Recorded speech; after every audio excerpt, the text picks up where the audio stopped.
yet another page in the rich aviation history for the region.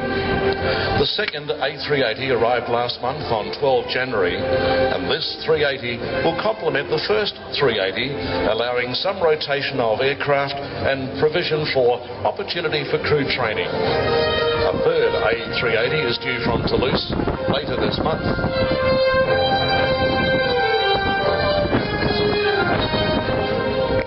The Vice President and Chief Test Pilot of Airbus, Jacques Rosé, and Test Pilot Etienne de Malloret at the controls look now at the underneath profile of this magnificent aeroplane.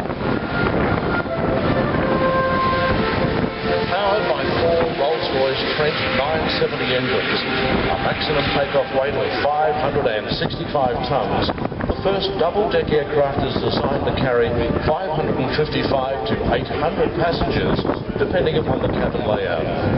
An awesome wingspan of almost 80 metres. Technology places the A380 in a class of its own.